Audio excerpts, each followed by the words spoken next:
Water, earth, fire, air. Long ago, the four nations lived together in harmony. Then, everything changed when the Rhythm Nation attacked.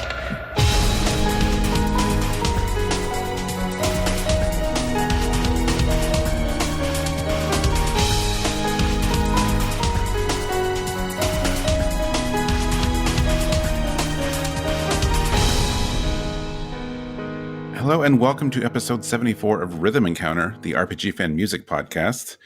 I'm your host, Mike Salbato, and as you might guess, we're talking about elemental music today. Joining me on this is my co-host and narrator, Hilary Andreff. Hi, I'm core substitute for Katara, but here I am. That's not true. Also with us today is Alana Hagues. Paul and Hilary do not go together, so I'm flabbergasted that you use those two words about yourself. Oh, jeez. Thank you. And we have Mike Sollosi here as well. Elemental music, that well-known genre. That's, category you can totally select on Spotify. I mean, you can look for Earth, Wind, and Fire, so... Yeah, you can. Let's groove tonight. Yes, so this episode is just Earth, Wind, and Fire songs. I think everyone's ready for that. I didn't pick any of those three. Oh. I'm getting cut out. Oh, you didn't? Oh. How ironic that I literally played Earth, Wind, and Fire music in my college marching band and didn't go with any of their three elements. I'm so ashamed. Well, I guess you can't join us today, so we'll see you later. It's only a fantasy. Maybe I can come back in September. Oh, jeez. Wow. All right. So, yes, we mentioned this at the end of, I think, the last couple episodes that we've been trying to put together this elemental episode together for a while. It took us a little while to figure out how we wanted to do it. I think I told a September joke in that and back then as well. You probably did. But I think everyone came up with some good, we had a good concept here. So we may have used Avatar: The Last Airbender as a partial inspiration. At least for some of the elements, but In our order. Yeah. Song order. Yeah. So that's going to be our first four songs, but then things are going to get weird. So I'm excited about all of this, actually. Mm-hmm. All right. So our first element today is water. So who is representing water? That's me. And for our water track of the episode, I went with the Floating Imperial City from Tales of the Abyss, composed by Motoi Sakuraba. Water tribe. Okay. Sorry. I think I'll try to make that my last outlet joke. Why? Let's just keep going. Yeah. No. We can transition into Captain Planet jokes afterwards. Oh, Okay, perfect, yeah. From Asia, Gi with the power of water.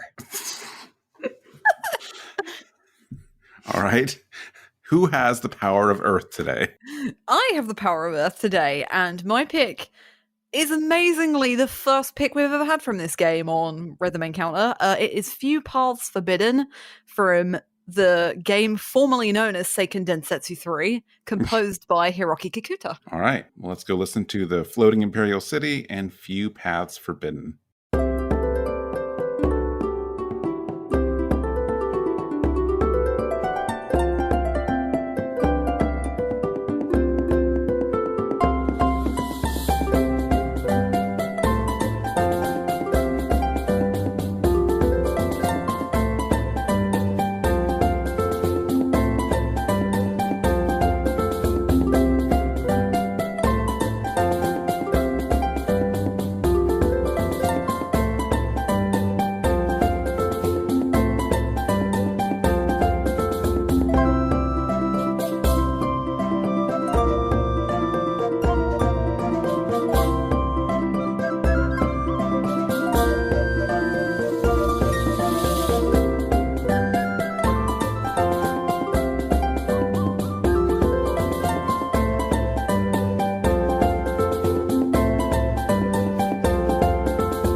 Yes, so that was the Floating Imperial City from Tales of the Abyss. It's the town music for Grand Kokma, which is a city that you visit around the midpoint of the game, I guess.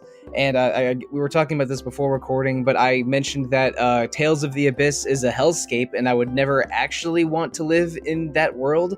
But Grand Kokma is such a nice city that maybe I wouldn't mind living there. It's really beautiful with sort of Greco-Roman architecture and pillars and flowing waterfalls and aqueducts that really communicate sort of peace and enlightenment to a degree, even though they don't really behave in such a manner all the time in the context of the game.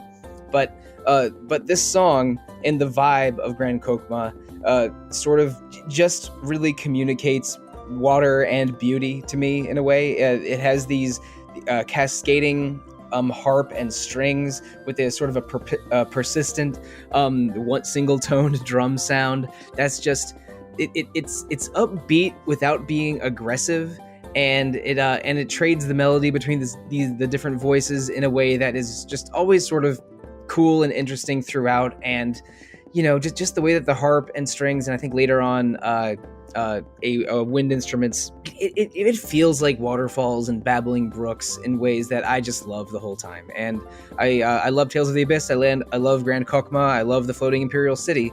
And it did take me a little bit of research. I'm pretty sure this is a Motoi Sakuraba track. There are 3 or 4 composers that are credited with the original soundtrack of Tales of the Abyss, but most of it was Sakuraba, and I'm pretty sure this is one of his. Oh, it 100% is. One of the composers is from Bump of Chicken, because they do like a lot of different versions of Karma, and he's in charge of all those. So right, yeah, this is definitely one of Sakuraba's. It definitely sounds like him. Yeah, you hit on one of the main things that I had in my notes, which is that sort of like flowing sound. They've got a lot of glissandos and rums going on, especially with the harp, to really kind of sound like flowing water. And I really do like that kind of consistent percussion, because I feel like it provides like a steady underlying current that also kind of adds to that effect. And yeah, and it's not normal percussion either. It's not just a consistent drum set or snare drum. It feels like bongos or a timbalom or something. Mm-hmm, but it's just yeah. But it feels it feels very natural. It's like this is the kind of percussion that sort of that just sort of like almost feels like someone playing on their lap rather than an elaborate setup or something. That just I don't know. It makes the whole song feel more intimate or chamber rather than giant orchestra in a way that I just love. It does, and there's another little bit of percussion in there that almost sounds like a rain stick. I know it's not a rain stick, but you've got that sort of like rushy sound. It could be a rain stick. I've seen rain sticks used in orchestras before. Yeah. I mean, it seems like it would be fitting, so why not? Let's say it is. There's another little percussion instrument with like beads around a loop, kind of a spindle thing. It could also be that. I couldn't quite tell. But we'll say it sounds like a rain stick. That bead spindle instrument. Does that have a name? No, I know exactly what you mean. It almost looks like a maraca with sort of like with like a spool of wire around it. Right. Yeah. Oh wow. No, I have played one of those and don't remember what it's called. Oh wow. Okay. Oops. It's not a wiro, because that's the wooden fish. It's not a vibra slap, because that's the beginning of Crazy Train. But that's not important. But yeah, this song uses just sort of interesting chamber instrumentation.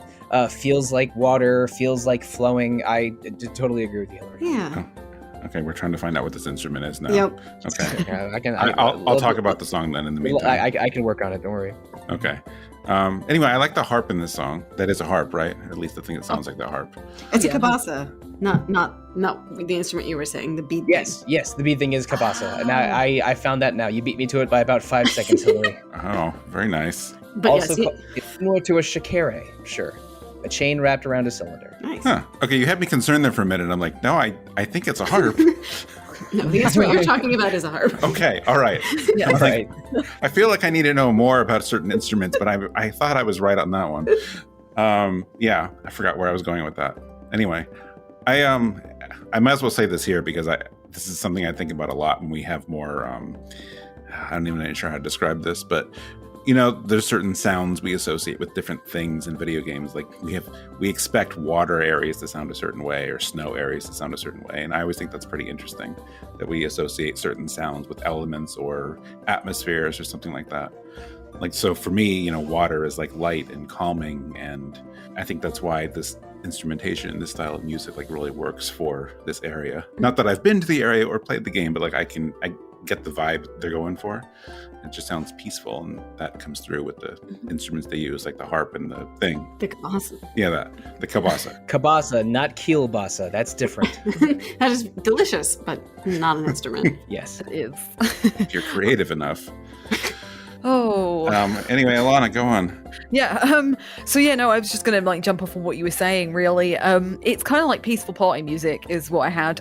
It's very much a street party, and I'm glad Sollosi said Greco-Roman because I've played Tales of the Abyss, and I might be playing something at the moment where there's a kind of Greco-Roman, very white and blue, watery town that you spend a lot of time in, and it reminded me very much of Grand Kokma in the same way, with all the waterfalls and the fountains and everything like that. But in particular, like you were saying, Mike, one of the key things I had is like, if there is one instrument I'm going to associate with water, it's the harp. Sollosi, funnily enough, you picked Aura the Water Maiden, which in many different arrangements uses a harp, and it's almost like the first song I think of when I think of that element. So I think that very much is like ingrained that instrument with that element. In the previous episode, I picked Arya the Water Maiden. Correct. Yeah. Yes. Just to establish context. And wait, are you playing the Forgotten City or something else? No. You know what I'm playing? I'm playing Endwalker. Are you playing? Of course. I'm talking about Shoal Charlian. Oh, dang.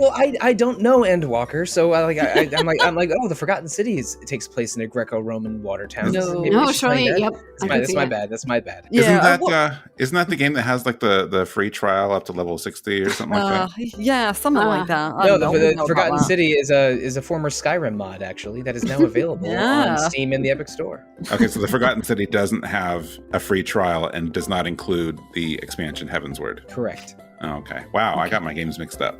Oh, damn it. But I love this track, and it's funny because I don't want to pull in too much plot stuff, but Sollosi's about right. It's about halfway through the game that you end up in Grand Kokma, and up until this point, they're not the bad guys necessarily, but your character, the main character, is from the opposing country, and there's a political war going on between the two countries, and you go to Grand Kokma and you're probably thinking it'll be really, how empires that you're against always have a town that's really, I don't know, dark and dingy, and this is the total opposite. And water is very much this, the harp and the water element are very dreamy and very light and very airy, and it's a very happy place, and the ruler's completely the most laid back person in the world, and it's just a really light and gentle song, and I really love it. It's one of my favorites from Tales of the Abyss. Nice. So that really plays with your expectations. Grand Kokma feels more like a good guy city than the starting city that you're in, but it's a little bit difficult to find a good guy in Tales of the Abyss. Correct. Because from the beginning, your mission is a little questionable, and again, I think it starts out, there's a ceasefire between these two nations, but they're on the brink of breaking the ceasefire very, very shortly. And it's until the sort of world-shaping stakes appear, there really isn't a good guy or a bad guy. It's a messy game story-wise, and very very interesting and political in nature. Sometimes it devolves into anime nonsense. Sometimes it feels better than anime nonsense. But Tales of the Abyss comes highly recommended, and even though Grand Kokma feels like happy, benevolent water town, that's not the whole story here, which again is hard to understand without the context of playing the game, but is just makes the entire package more intriguing for me. And plus, it's just Tales of the Abyss is just a good ass PS2 game or 3DS game. Mike, you should play it. Why are you singling me out here? Because you're the one that got to have playing it. It's tradition at this point, I feel like. That's true. All right. And I definitely know Alana has, because she and I podcasted about it years ago. Oh, we did, yeah. Just going back really quickly to the idea of the harp and certain instruments or certain types of sounds giving you a certain feeling like that element. I think this is the perfect episode to kind of start talking about musical timbre, which is exactly what you all are describing. It's the kind of individual tone or feel that an instrument has. And definitely we're going to be noticing some trends. So like with this water track and probably some other elements later on that are supposed to feel, a little bit more pure, a little bit lighter, a little bit happier.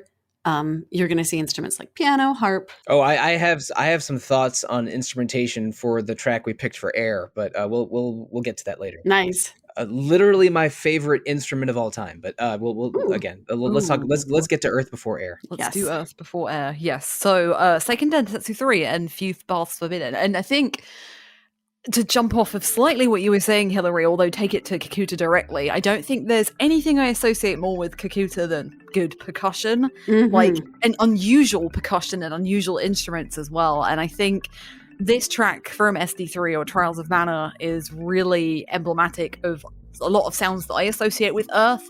Something very rhythmic, something very percussion heavy, usually some kind of wood instrument, some kind of drum potentially.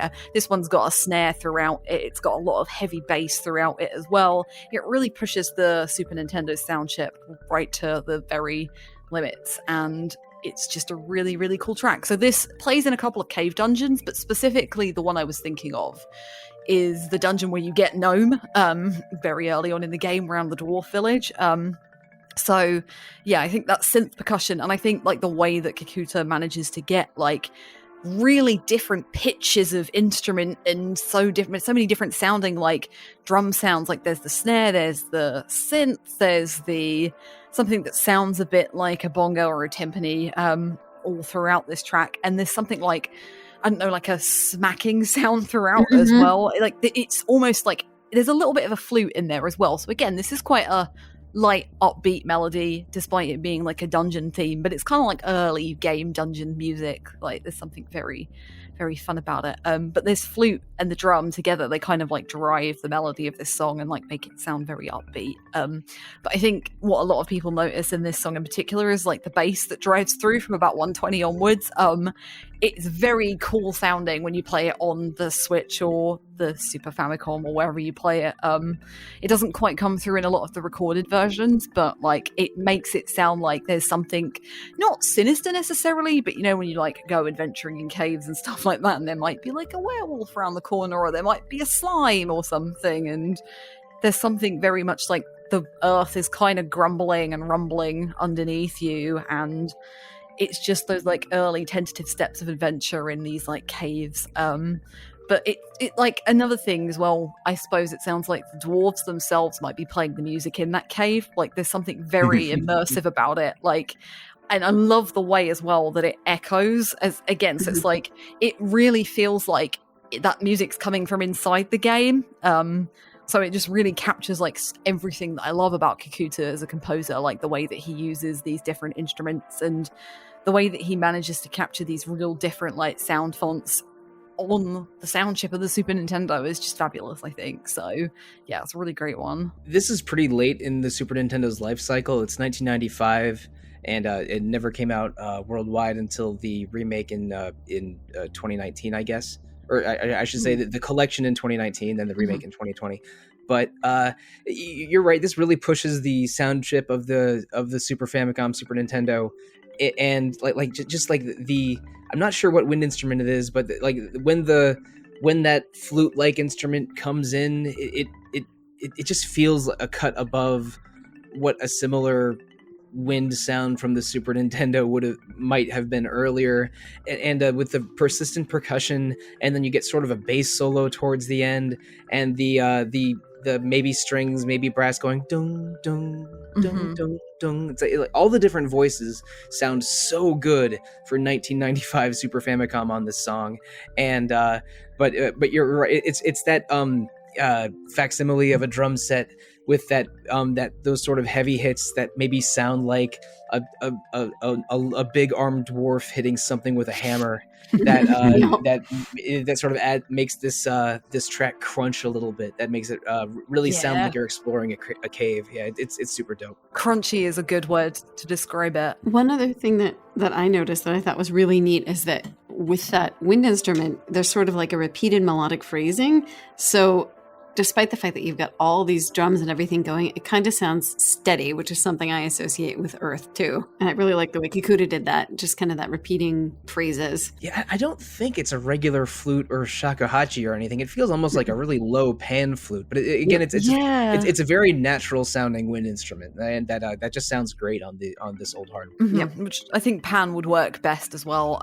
What I was going to say, I've remembered, is that you brought up the Trials of Mana remake, and I did consider bringing that version, but I think this captures the Earth element way better, the original. I really like the remake's version of this song, but the flute and the wind instruments are way more predominant, and I think that kind of overshadows it a little bit. It sounds more like a water cave than just a cave thing, but yeah, they're both really good. I like the reorchestrations in the remake as well, but SD3 is one of my all-time favorite games, and I devoured the remake when it came out. I immediately played through it 3 times and got a platinum trophy. So Wow. I'm coming from a biased perspective. You can use a New Game Plus, so the second and third times were like 20% as much playtime. But I love this game, and this is a great track from this game. So yeah, I got nothing else to say. Yeah, so percussion is vital to Earth, is what I'm hearing. Yes. All right, so does that mean we're ready to move on to our next? Oh, I didn't know if you Aaron? had more to say.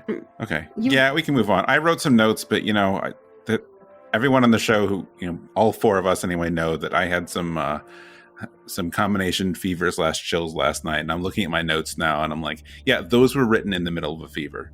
So I will spare you my notes about the song being grounded and feeling down to earth, and I'm just not going to go there. So you guys covered it all really well. Oh, I don't know. I still would agree with that. Like, it's not like it sounds like a hostile place. So Right. I feel No. like I just mentally started going into like too many earth puns, and even in my feverish state, I was like, why don't you let me give you credit? Like, I'm trying to give you a compliment there, and you're just Okay. like, I'm just trying to be funny. I'm like, come on. All right. Alana, how often do I let you give me a compliment? Never. We never let each other give each other compliments. Exactly. So, there you go. No, this whole panel is a compliment rejecting over apologizing bunch.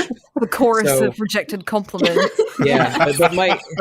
Yeah, but Mike, I've got a fever, and the only prescription is hearing some of those fever dream notes of yours. Come on, you don't leave me hanging. I mean, I pretty much just did. Like, that was most of it. It was just Alright, it was down to earth and slow and steady and solid as a rock, even though I couldn't bring myself to say that.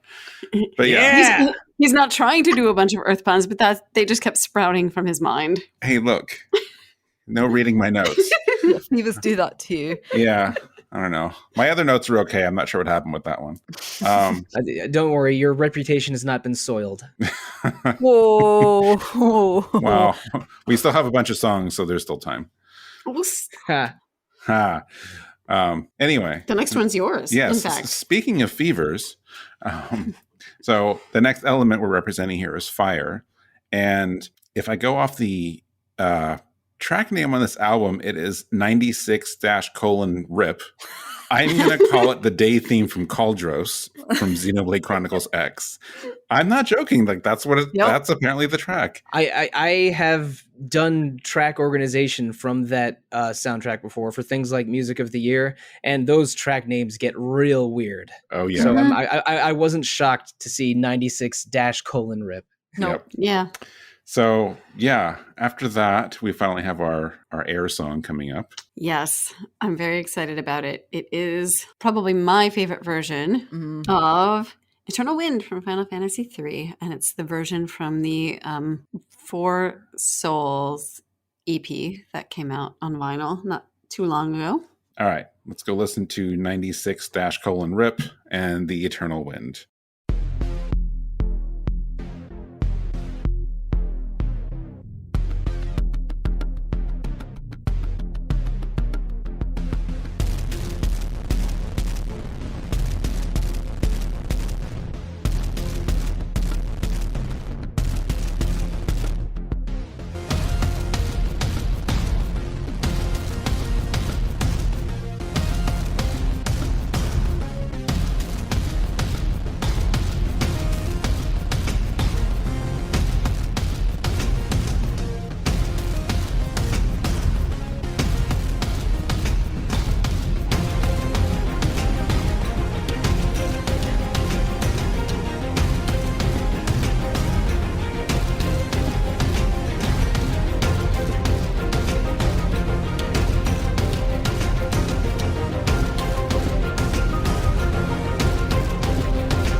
So I think there's a lot of ways to represent fire musically.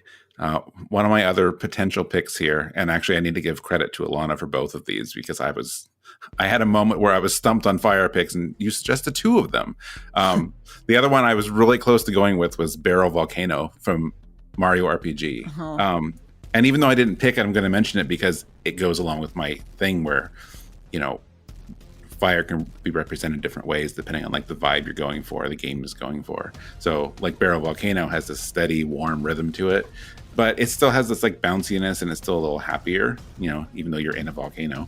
But that fits Mario RPG.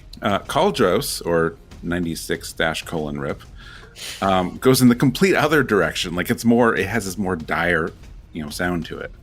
I think it leans in more towards like the potential, like the destructive nature that fire can be, the harshness to it. And why did I type XD in that note? I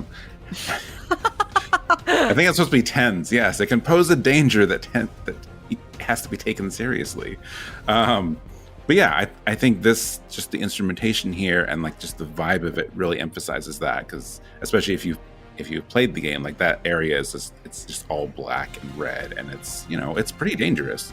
I haven't played Xenoblade X in quite a while, but I recall it being one of the more dangerous areas. Mm-hmm. Yeah, it's one of the last ones you go to, isn't it? Yeah, Cauldros is the last area. Yeah. You can end up there accidentally. Like I think it's probably been about the same amount of time I've played it since you played it as well. I remember going into Cauldros accidentally at like level 30 maybe. Oh, no. And I was like, oh no, but because it's Xenoblade, you have to get killed by something that's like level 80. Like it's mandatory. Oh yeah, you have to. You have to go and poke the beast and then just watch it one-shot you. So I think I can get around this without it seeing. Yeah.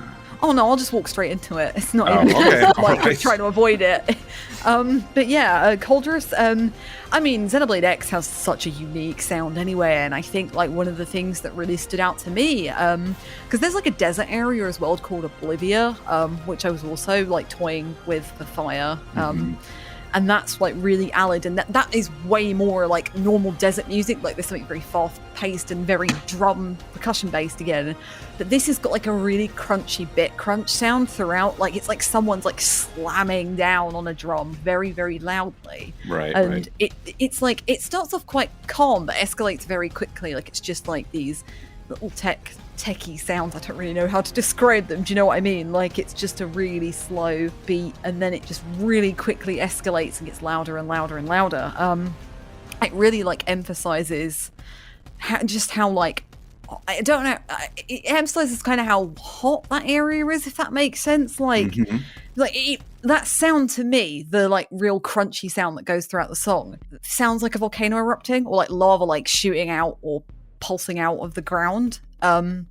And it just really, you said that it was like one of the most dangerous areas. I do think there's something really sinister about this track. Like a lot of fire tracks seem to be very melodic and very like warm and upbeat, or sometimes really like temple, like a lot of fire temple music is very, it's temple music because it's going to sound like ancient, but I'm thinking of Piran from Skies of Arcadia, like very Egyptian, very like Indiana Jones, hidden treasure, things like that. But this is very much like, this is an encapsulation of like, it's volcanic, so it's dangerous, but also this is a volcanic area on a planet that humans have not inhabited yet. They're in the process of inhabiting, so it's like overrun with like monsters and creatures and unusual fauna and all sorts of phenomena that they're not used to. So it's like also just capturing the whole feel of Mira. Is that the name of the planet in Xenoblade X? Yeah. So it's just capturing this whole like hostile nature, not only of fire but of that planet in general.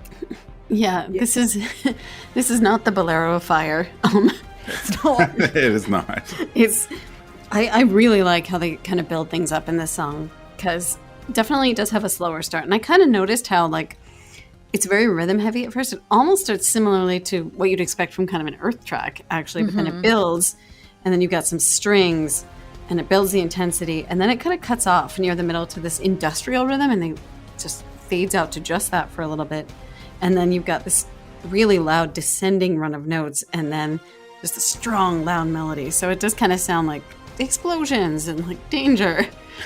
Yeah, between the four of us, we've probably done dozens, of volcano dungeons and fire temples, so we have this certain expectation of warmth or maybe of danger, and this I think straddles closer to the danger side of the line.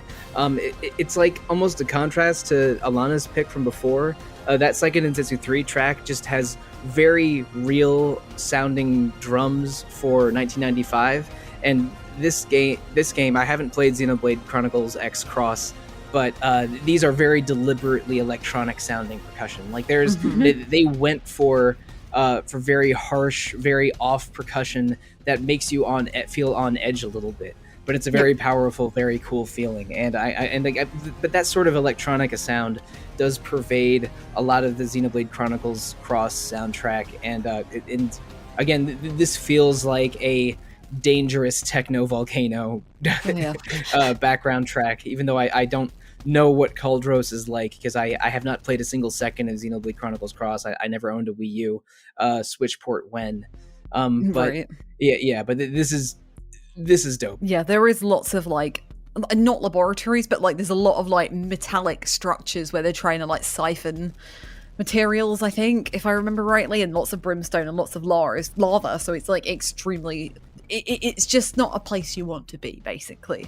So I don't know how they're going to solve that problem. It has not been adequately terraformed yet. But, not quite. No, everywhere Everywhere else is probably a little bit easier to work with, like Oblivia, Sylvalum, the forest, and the area around NLA. Like, I can't believe I can't remember half the names, but like, yeah, it's such a cool soundtrack. And I think the electronica sound is like such a Sawano kind of motif as well. Like a lot of the music that Sawano does for anime is very much like, it plays on your expectations a little bit, like even like the forest music, which I believe we've had on Rhythm before. It's very electronic, and it's very a mix of what you'd expect and what you wouldn't expect for that kind of area, and this does the same thing. Like, I wouldn't put like electronica and percussion together to make a fire area, like, ever. So I mean, he's working on another level, obviously, but yeah, it's such a cool area. Yeah, I love how this song sort of kind of fits some of those fire expectations into the sort of like industrial techno-y framework that runs throughout Xenoblade X's soundtrack. That's really neat. It's very, very cool. And I think, like, maybe one last thing, Fire and Earth do share a lot of similarities musically, I think. I think percussion is one of the main things that the two share. So the fact that we managed to pick two picks, Mike, that do percussion very differently, is very good. But like, I think as well, like water and wind also do similar things. Like, you've got strings and flutes in both of these picks. Maybe part of that is that water and wind communicate lushness and fertility and peace in some way, while fire and earth communicate like rocky areas or caverns or harshness. But the caverns are of different temperatures, maybe. But I think there are connections between those elements that we sort of mentally connect. That makes sense. Yeah, I'm thinking as well of like Grandia's like elemental system, where if you use fire and earth magic together, you create eruption magic, and wind and water does. Oh god, does it do lightning? Ice. No, it's ice, isn't it? Yeah. It's wind and fire is lightning, and earth and water is plant. There's the four cardinal elements, and then four combined elements. But Grandia 2 has a good system, or that's Grandia 1. Or both. It is Grandia 1. Both. It's both. It's both. You're right. I think it's both. Probably all three, actually. All four of them. Maybe. I haven't played enough Extreme to remember, but it's definitely the case for 1 and 2. Yeah. Yes. That's a good elemental learning system. It rewards the grind a bit. All right. Are we ready to talk about some air? I'm ready to go up for some air. All right. So yeah, about that marimba and harmonica. Those two instruments, like, not exactly what I would expect, but they work so well in this song. And I've always really liked the melody. I think the original melody, just the way it ascends and descends, just really captures a nice kind of like flowing breeze sort of feel. So to hear it with those instruments is even better. And yeah, this might be kind of a conventional choice, but I could not resist picking it because I think it really embodies some of the things we've already mentioned. There is wind right there in the title. Exactly. Yep. It's in the name. But just instrumentation-wise, melody-wise, I love kind of the marimba part in this version with the constant kind of do-do-do-do-do-do-do-do in the background. I think that's such a nice touch for a wind song, just because it is actually more of like a constant percussion, which is kind of interesting. This live version of that marimba counter melody is so awesome. I think from the beginning it was supposed to be marimba was the sound they're trying to capture in 1989 or whatever, but this is such a perfect encapsulation of it. Makes me think of Legend of Zelda Link's Awakening with the wind marimba that you have to collect at some point. But like this wind marimba is so awesome. I think there is a electronic marimba sound in some Seiken Densetsu 3 tracks actually, but focusing here, I love that counter melody. It complements the harmonica beautifully. The support from the what is it? Drums, bass, guitar, and piano is just a really, really unique sextet that I want more songs with this kind of instrumentation. But it's the marimba. I mean, I was a percussionist in drum lines and chamber music for many years. I love the marimba. And it like, especially on a nice rosewood one, like the sound just feels it feels like it's coming directly from nature when you get a nice rich marimba tone, and it's so good in this track. I wasn't aware of this EP until you shared it with us, Hilary, and I listened to the whole 18 minutes of it multiple times before coming on to record, just because it's like, this is, oh man, I never knew I wanted this. Yeah, it was a nice surprise when I got it. I think, last year? 2020? I think it was 2020. Something like that. Last year, early this year. Yeah. I think the other thing is also worth discussing in this version in particular is like, there's a little bit of kind of jazzy improv going on near the end. Yeah, I noted that down. I love that. Which is great, because it doesn't feel out of place, which is kind of an interesting choice in a wind track, because, you sort of think of like wind shifting and changing directions. So I kind of looked at that as like, I don't know, a metaphor. And even when the marimba stops doing its runs and they switch to rolls to support the other instruments a little bit, it feels like a beautiful breeze. Yep, it does. This is so good. I just can't get over the marimba. I really can't. And it's funny because, like you say, like the shifting winds and the way it changes like direction or like slows down or calms down. Like after that jazzy improv, the song does slow down. Like it's like the Eternal Wind anyway is like a piece of world map music. Is absolutely like for kids going on an adventure to save the world kind of thing. And I feel like if anything's going to capture the element of wind perfectly, it's like the idea of flightiness and adventure and fun and calm and reflectiveness and things like that. And I think this song kind of this particular interpretation, I would say, perhaps encompasses it. Like, I just think it's so lovely. It's something you like want to skip along to. And I think I wrote this down in my like cheesy kind of way, like, like when you get those like opening anime cutscenes where somebody's standing on a cliffside and the wind's blowing through their hair, and it's like every single Tales opening cutscene is you're standing on a cliff and the wind goes through your hair, and then you see all 6 or 8 of the playable characters, and then you see the title. Is Japan just made of windy cliffs? I mean, probably. No. But yeah, like this version in particular like reminds me of that. There's just something really like exciting about it. But I do really like it when the song slows down. It's like, wind in itself, I gave it all of those, like, I characterized it a little bit, but also as well, like, as a tool for exploring. Wind is what people would have used, people lick their finger and stick it up in the air to tell you what way the wind's blowing, and, the wind blows sails so you can go sailing. You need it to navigate by water. Exactly, yeah. So it's just like this wind is the element of adventure, and this song is absolutely that, I think. Yeah, in Final Fantasy V, I think Bartz is the spirit of wind, West. He is, yeah. That absolutely makes sense to him. And the only reason Ferris can navigate her ship is because she has a Hydra buddy. Because there's no wind at the beginning of the game. Yeah, but I believe she's the spirit of fire, courage. If we want to stick with our elemental motifs here. Oh, I mean, again, absolutely makes sense for her. I haven't played Final Fantasy V in so long. Maybe I should have signed up for those retro episodes. That's on me, though. Yeah, I just really like how the song just has that little jazzy, unexpected kind of improv. Then it just dies down to just quiet piano, and then it just picks right back up with the harmonica and the melody. And then it slows down. It's like a slow version of the melody to end the song. It's breeze, then calm, then more breeze. It's Yep. the whole song. It feels windy. It's right there in the title. It's maybe the most iconic song from Final Fantasy III.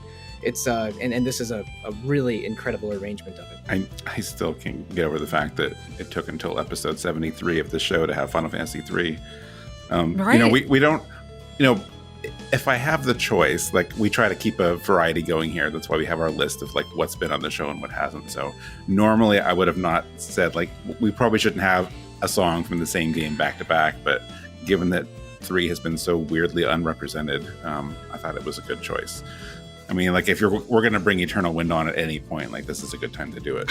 Exactly, and it's 2 different interpretations as well. So yeah, exactly. So well, you covered all the musical stuff better or really well. So I do like though, and I know we talk about this once in a while, but I really like how versatile these songs still are. I mean, Final Fantasy III came out in what, 1990? I mean, either 89 or 90. Yeah, they're still making arrangements, not even counting fan arrangements, because of course those exist too, but that they're still doing new things with this music after all this time, and it's still fresh and it's still interesting. It's pretty incredible. Mm-hmm.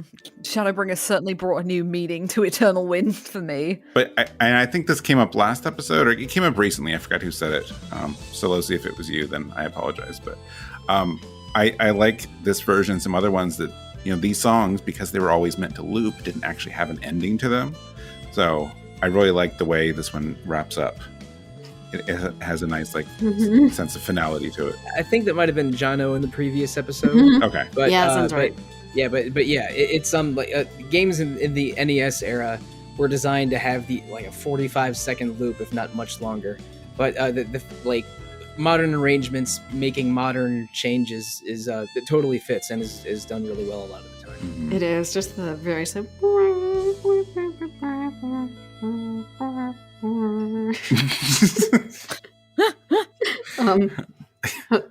No, I'm poorly imitating a harmonica. Oh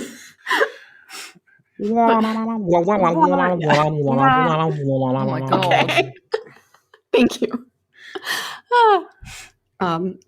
I just thought of something to talk about kind of musical instrument timbre, since we talked about percussion and how that lends kind of some depth and some steadiness to our Earth and Fire tracks. The harmonica really kind of has that sort of waily timbre that kind of carries you away. And the marimba adds such nice warmth. It kind of feels like a warm breeze. Yeah. Mm-hmm. So I enjoyed it a lot. Summer breeze. Speaking of summer breezes, Moon. Yeah, I don't know. Wow, lunar winds, eternal winds to lunar winds. What? That is one of the weather you can encounter on the moon in 14, by the way. So. Lunar winds? That's why I was thinking of it, because you were like, I have seen lunar winds on the moon in chat the other day, and I was like, oh. Yep. FF3 has eternal wind, and FF4 has like moon whales. A lunar whale. Yes. And Final Fantasy 14 has both of those things. It's true. Yep. Awesome. Anyway, yes. I should say, even though I said it last time, like the Four Souls album is very, very good. So if you enjoyed this song, I would definitely recommend looking at the rest of the album, or the EP, LP. It's an LP.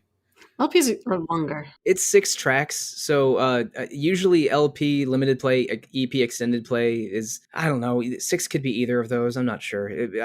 Neither of those is wrong. Sure. The album. Yes, the record. Here we go. All right. So we've gotten through our traditional elements, and now we're going to go a little bit weird.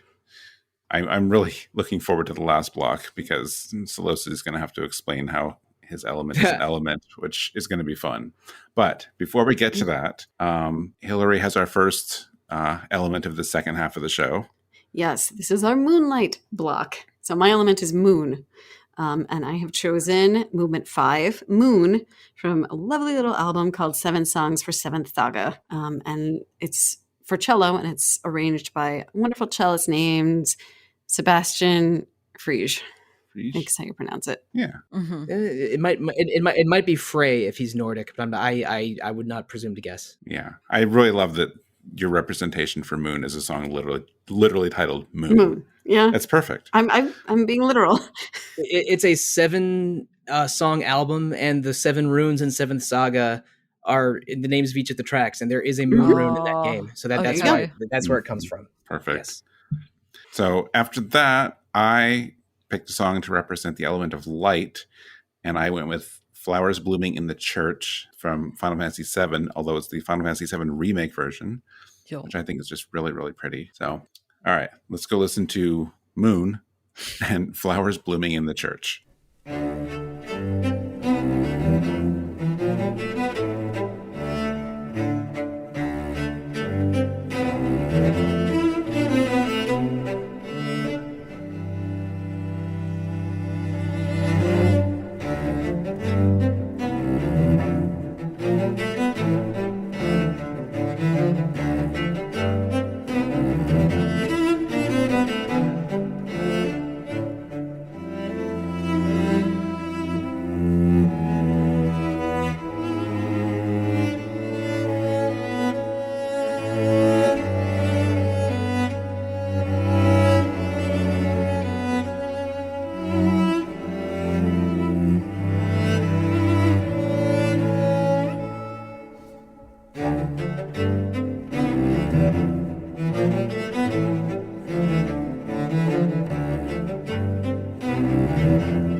let's talk about this song because it's a really, really cool song. It's a combination of themes meant to evoke the moon and the moon room, like Sollosi said, but it's also meant to mimic the style of a certain composer. Anyone have any guesses? Ooh, I didn't pick up on this.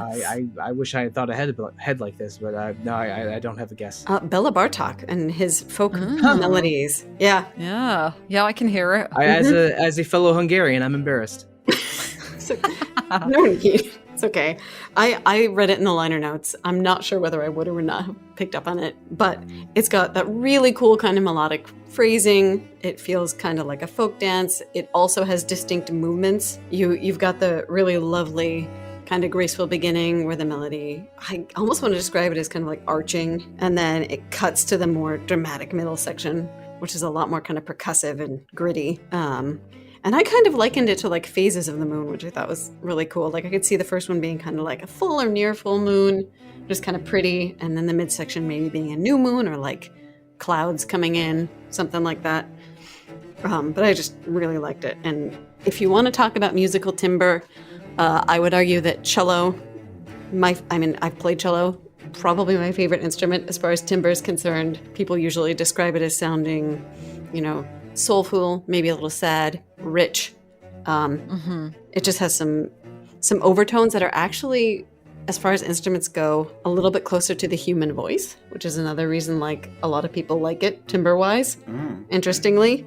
But yeah, and last little comment before we get more into it is that this is Sebastian playing the cello, overlaying 3 different cello parts. Like he played all 3. Yes. Yeah. And in the video that you used to share it, it is a live performance of the overlaying cello with the sheet music scrolling at the bottom. Yeah. Giving you at least a feeling of like the technical input that went into this arrangement and his performance, which is awesome.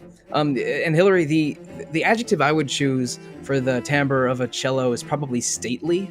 Oh, nice. Yeah. And this song is one of if I'm getting my tracks correct, this is I think one of the first songs you hear in Seventh Saga. It's the castle at the beginning, and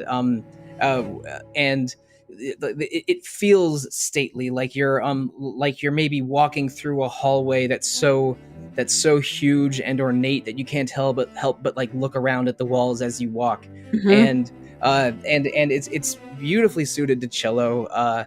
It's the talent and ability of the arranger is really evident here, and the cello is a beautiful instrument, and this is a beautiful arrangement of a.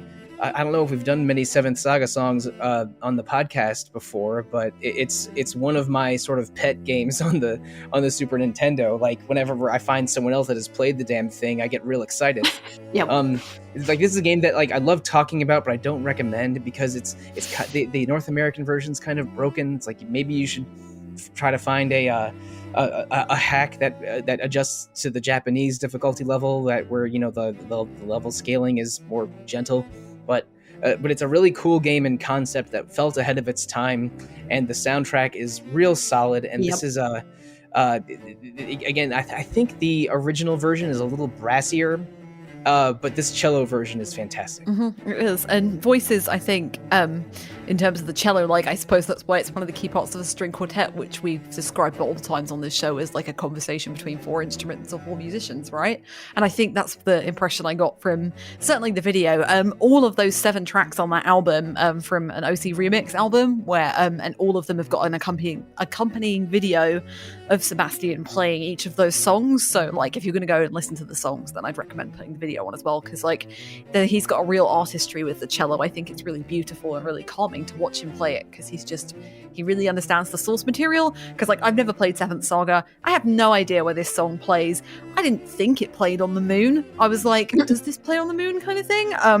But I think if it's going to be called Moon, I think what I associate with the moon, maybe this is because of some maybe negative connotations or stereotypes or something like that, but like the moon to me is a mysterious and flighty kind of element, and I'm thinking of like Secret of Mana's element of Luna, where like you've got some protected spells, but you also have spells that drain. So it does like both things. And to me, it's the element of werewolves and vampires in Secret of Mana and in Trials of Mana. Yeah, it is. Yeah, so there's something sinister about it, and I think there are some like sinister regal tones, but there's also some like really soothing, warming bits throughout this as well. Like there's this real like conglomeration of different moods throughout that I think creates something very stately and very regal and very beautiful as well. So I think if anything, it captures the feeling of a mysterious area or dangerous area very well. But yeah, as someone who has no idea of the context of this, because I've never played this game before, it does make me want to play it, because I know Sollosi and Hilary, you've talked about it before, but like it's certainly, the album is great. Like I listened to a couple of tracks this morning and it was really lovely. But yeah, there's just something, I think as well, like if you think about, obviously like I'm stretching this because Seventh Saga is not set on the moon, and I know this is to do with the moon rune, but like if you think about being on the moon, like on your own, it's simultaneously very isolating, but probably very beautiful as well. Like maybe that's just me. Maybe I just want to go to the moon myself. I don't know. But yeah, it's just like a song of contrast that comes together to create something really gorgeous, I think. So yeah, wonderful.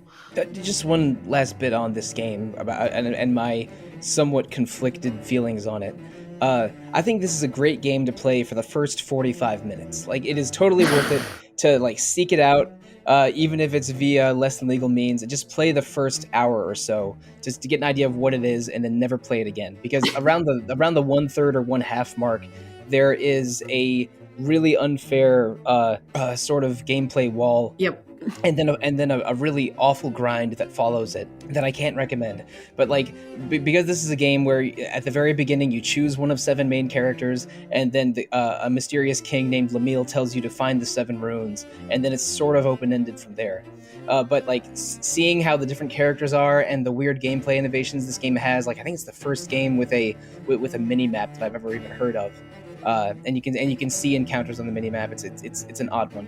But it gets way too broken with its challenge partway through. But I think because it has an interesting premise and really cool music and gameplay ideas, like play the first hour of it maybe, but don't go beyond there. And that said, this album is totally recommended, and this as a listen is fantastic. Just maybe don't play beyond the first 60 minutes of the actual 7th Saga. It's quite an endorsement. I mean, you want to talk about a series or have some conflicted feelings on? We can move on to the next block, but I think we should talk about your light music first. Yes, that's true. I was also going to talk about the Moon Song if I can. Go ahead. It's your podcast. Just a little bit. I don't actually know of many cello only arrangements. I can't think of any others like right off the top of my head. So this was video game. Yeah. I don't think it's just a common thing people do. Yeah, we were. Yeah, I don't think he was referring to the Bach cello concertos or anything. Look. Okay, there's a collection of Bach cello sonatas that's really famous. Okay. Yeah. And they also covered 7th Saga music. Maybe we can send an email to Yo-Yo Ma and see what his what his ideas are. Do it. Do a video game. Oh yeah, I'm gonna get right on that. Hello, yes, I run a site called RPG Fan, and we would like. I mean, you'd be surprised at some of the interesting projects he's done. Who knows? Maybe. I mean, I've heard his interviews on NPR. It seems like he has a very playful, fun personality. He would at least listen to it. All right, I'll get right on that. So, I think I know this is moon and not nighttime, but whatever. The moon comes out at night. I think nighttime is kind of like fire, at least to me, where you can represent it in lots of different ways. So there's one direction you can go. You can go more of the quiet reflection, style, like standing on the moon. I was going to mention actually, Alana, when you were talking about that, like just hanging out on the moon and like isolation, like my desktop background right now is literally a screenshot of the moon. So I understand where you're coming from. Mm-hmm. But I think this one, instead of going that way, it goes kind of a different direction. So it goes with more like this broody, it's kind of broody, the cello. It has this like deep, why did I write mode there? but like it has this like just deep richness to it, and it feels like a good representation of like nighttime and broodiness. Maybe you meant to write mood, but then the fever in your system was messing with you a little bit. No. I definitely did mean broody because I had a whole joke about. No, I said mood versus mode, not brood. Oh, I gotcha. Okay. No, yeah, the brood was intentional because I had a whole joke about being a fan of Angel and a furrowed brow, but I decided. That was the fever talking. But no, I liked it a lot. I did not actually. David Boreanaz does have a fantastic smoldering gaze. It's true. Yes. Absolutely top tier. Mm-hmm. Speaking of cello, the Angel theme song. Yay! Oh, there you go. Yes. Have you heard the extended version of that song? Because it's pretty interesting. We did say moon was the element of vampires and werewolves. It's true. Mm-hmm. Anyway, I like it. I must be the only one here who didn't actually go and listen to the other songs on the album. So maybe we better put a link to that in the notes with the videos. So yeah, it's really, really nice. So last thing to wrap it up, to go back to kind of like the folklore kind of folk music-y feel of this. I love that he did that with this piece in particular because there is definitely a lot of folklore, a lot of folk tales, a lot of myths about the moon. So I kind of appreciate that connection. Yeah, I like that. Anyway, speaking of folk tales. Well, no, you talked about David Boreanaz, who was Leon in Kingdom Hearts. And you know who else is in Kingdom Hearts? Aerith. Tifa. Oh. God. Aerith was in it before Tifa. That's true. All right. That's good. See, I'm glad I mentioned that. Anyway, so can you believe that we've only had 2 songs from Final Fantasy VII Remake on here so far? And you've picked both of them as well. I know, and it's weird. Like I'm the one who hasn't actually finished the game yet, but I do like the music. I haven't finished the game. I keep picking music. I go to this concert, and like I should probably finish that game. Alana and I have even podcasted about it over a year ago, and I think Alana finished the damn thing in 5 days or something crazy. Oh, yeah. I did, yeah. At least I've started it, which is more than I can say for Tales of the Abyss and everything else that you want me to play. What? Have you beaten any of the games in this episode? You've beaten Symphony of the Night. I've beaten Symphony of the Night. Okay. We can cut that out so that we save the Symphony of the Night surprise. Oh no, I don't care. I mean, it's in the track list anyway. Oh, fair. Yes. So I have finished 1. What about Xenoblade X? I haven't finished Xenoblade X. I'm not sure anyone has finished. Yeah, can you That's really a big game? Yeah. Yeah. I mean, Stephanie was talking about it the other day in Slack, and she's like, "Yeah, she's like, I think currently playing through it, and she's like at 270 hours or something, and she hasn't finished it yet." She is one of the champions of that game, but it is so much video game. It is. It really is. If you choose for it to be, I don't think it has to be, but I like the side stuff. The side stuff in that game to me is the game. So. Yep. As a Yakuza player, I understand. Yes. Mm-hmm. All right. So speaking of games I have not finished, so I knew early on when we were talking about elements, I wanted to try to bring on light somehow. It's the paladin in you. It is the paladin in me. It is. And of course, yeah, that is one of my thoughts was Final Fantasy IV, but I don't think that there's a good theme song or anything in that game that really fit that for me, even if the game and it has some moments that fit it. Even though there's a scene where a character literally goes from darkness to light in a physical transformation. Yes. I can't remember what song plays there right offhand. It's not the Red Wings theme, is it? No, it's the dun dun dun dun dun dun dun. Yeah, it's a very reflective. Yeah, I guess that could have worked, but I want to do something a little different. Plus, I've been thinking about the Ring of Elementals from Secret of Mana ever since we started talking about this, and which is why I wanted light as one of the non-standard elements, I guess.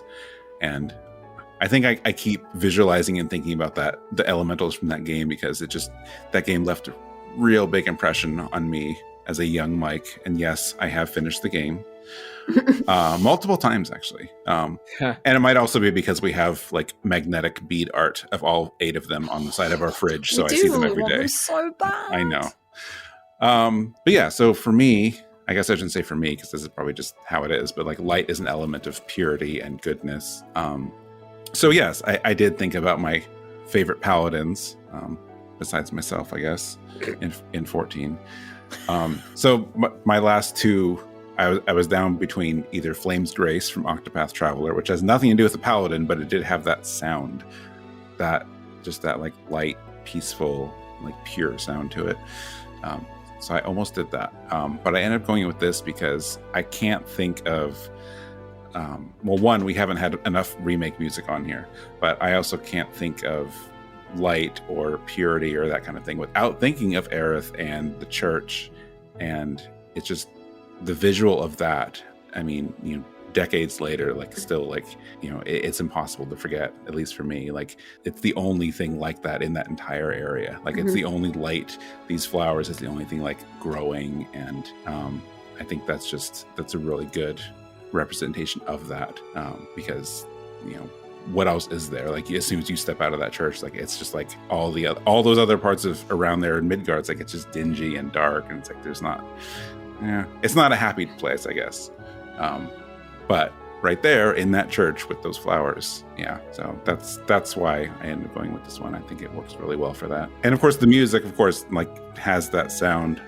All of my notes, by the way, were that. Like, it was setting up why I chose it and nothing about the song itself. But that's okay. You can all talk about that. Well, I think the piano is like maybe the instrument I would associate with light. And I think it's really interesting that, yeah, Aerith is pretty commonly associated with light. And it's interesting as well that you focus on like the church aspect of it, because like I mentioned, like the light, wrote down like the light cracking through the roof on top of the flowers and the bit that Cloud like opens his eyes and stuff like that. But interestingly, this song like carries through once you leave the church in Remake and as you're going across the rooftops in Sector 8. And like, it's funny because I've written about this before, but like Aerith for a long time was kind of misconstrued and represented by a lot of people, but also by Square Enix themselves, in like that she was just this very like quiet, nice person, and actually she's like this whole breadth of character. And like this song plays as you're running across the buildings, and she's like being really cheerful, and she's really bright, and she has these delicate moments where she falls over, and she's talking about really nice concepts. She like shows off how beautiful she is. She swears. She teases Cloud. She does all of these things, and it's like she is essentially Aerith is like the light of the party, right? Because obviously she's, you know, in the most literal sense of the word, she has the holy materia in her hairband, and she's the person who's going to summon it. But also, at the same time, like she genuinely is the thing that brings everybody together. And like, we don't know where it's going to go with Remake, obviously, but like in the original 7, like the minute she dies, like the group are like trying to pull themselves back together because they've kind of lost this light in their party, and it's Aerith. But like this version of Flowers Blooming in the Church like captures like everything about her and everything about light as well, because I think like light is such a beautiful pure element, but also light can be incredibly harsh and like create shadow as well, right? Like it's just, I think this song just really, really, really captures Aerith as a character really well, and I think it's a really interesting pick for this element as well. But I think the piano and the what flute, what wind instrument do we think is playing here? Because I'm not particularly great. There's definitely violins as well in the background, but there's just it's just very not propulsive necessarily, but it's like another skipping happy song kind of. But I do like the way that it ends in particular, like the last like 10 to 15 seconds where it slows down. It's like, here's this song about this girl who's like literally got the weight of the world, gonna have the weight of the world on her shoulders. And it's this part that's like, well, this is this person that embodies light, but actually she's got a lot. She's carrying a lot. She's carrying a burden, which good people often do. Good people often carry a burden with them. So it sort of just encapsulates Aerith perfectly and is a really nice interpretation of the element, I think. Can I just say that I agree completely with you about like her representation, her characterization in the remake, and I think I actually might have cheered a little bit when she swore. I was just very, yeah, I did too. I don't know. I just like that. It was like, all right, this is a good reminder of like, no, she's not what you might have thought she was. It's kind of like how over the years Cloud gets misrepresented as just like, you know, broody and all the stuff that he really wasn't in the original game. Yeah, I don't think they really communicated it in later materials just how odd Cloud is. Yeah. And because just like he does some very silly things and just sort of reacts as a straight man in some ways that make him seem like he's definitely sort of stilted in his reactions, but people focused on the moody part of him a little too much, kind of like how I really hate like FF7 compilation representations of the Turks as being almost almost being like Three Stooges level silly when they weren't that at all in the in original FF7. I thought that remake handled Reno and Rude pretty well, but but Advent Children did not. But anyway, back to Aerith.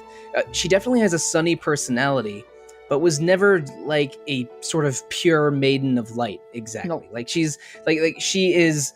She is sort of not crass, but she's like just a little, she's a little rough around the edges, and we know that she had an ex-boyfriend, and like that would never in a Japanese RPG they would never add that detail about a pure maiden of light kind of character.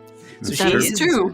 And so she is sort of like the party's light and the party's most upbeat person, and. It really does feel like a light being extinguished when she leaves on such tragic circumstances in original FF7. But the way that they handled her in Remake, how she befriends Cloud and Tifa so quickly, where like I mean, when she meets Tifa, you almost are feeling like, oh no, are they gonna like get possessive and weird about Cloud? It's like no, she's like instant besties with Tifa in a way that is just delightful, and how she is just sort of there to help and just so relentlessly positive without being a caricature. Like her characterization in Remake is awesome, and maybe my favorite Aerith moment in the Remake is when she's when she's in a boss battle later on and she identifies herself as local florist. No, Alana knows what I mean. That scene's great. But Labrat dog. Avalanche, local florist, Labrat dog. It's I love that scene. But her characterization in FF7 Remake is awesome. This song is a beautiful version of a classic. And that remake soundtrack, what is it? Something like 150 tracks, 7 discs. The amount of work that went into it is staggering. There's 3 albums just to cover the remake and intergrade/intermission. Like there's an album with normal songs, which is long. Then there's the Plus album, which has all of the different variants that were missed off the original. And then you've got the intergrade intermission one that has all the new tracks from the DLC. I think I've only really perused the first one, but I remember it being 7 discs, which is just, the point is an incredible amount of work and thought went into the remake and intergrade soundtracks. That's it's an achievement on its own, and this is a highlight. Yeah, I mean, you two just covered so much, but I think my real takeaways from this song and kind of why it made me think of light is sort of like a sustaining healing quality, and you definitely see that in Aerith's character, whether she's like the original version or as she's characterized super well in the remake. Like you still see that she's sustaining the group, she's making friends, she's supporting people. But I think I also see that kind of in the instrumentation for this in remake, because you've got just some lovely piano, which if I'm not mistaken, the timbre of the piano is kind of a little bit more pure. Mm-hmm. There are fewer overtones, so that's kind of helps it seem light. But then you also have that woodwind coming in. I think I was having a little trouble telling if it was a clarinet or an oboe, but I think it's a clarinet. Yeah. And that lends a lot of just kind of warmth. So it really does kind of feel like that sunny church. Yeah, the old PS1 buzzy clarinet sound from MIDI audio is pure FF7 to me, and actually updating that with a live clarinet is a welcome change. Yes. Even though I love the weird buzzy old clarinet, but it's like don't keep that. Yeah, it would really work in remake. They managed to keep the honeybee in squeaky bits in, like, so.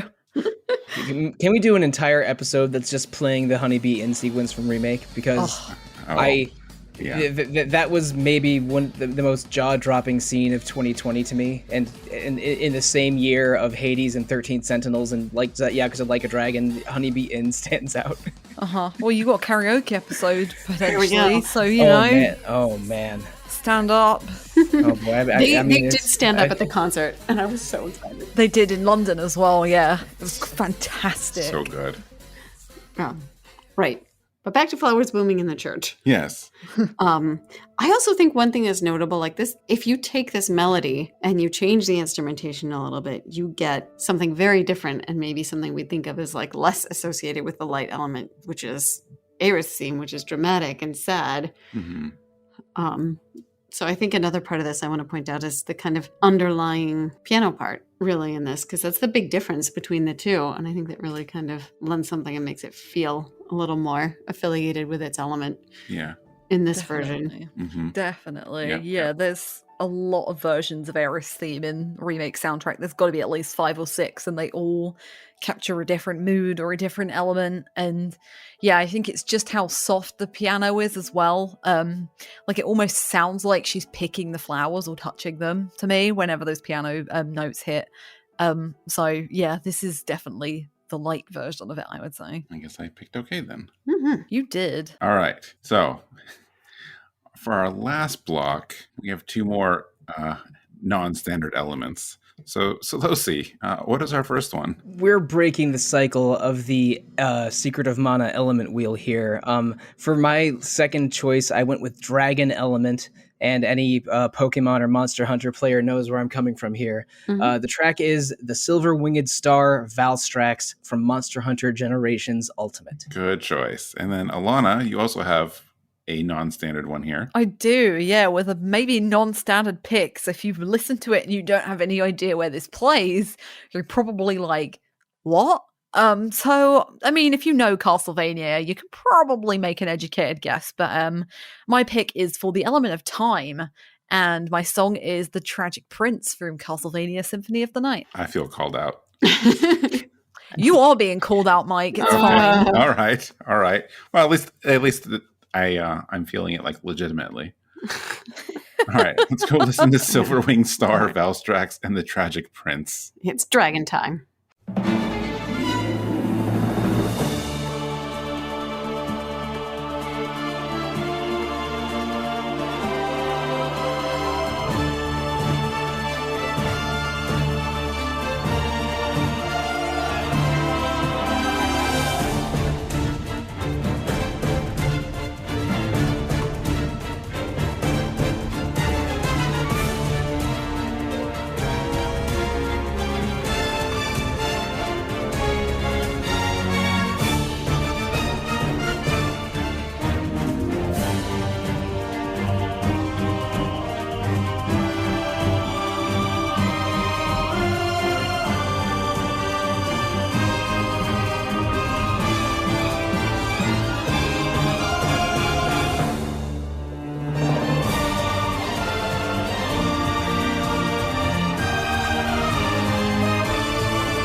So the Silver Winged Star of Valstrax is the theme song that plays for hunts against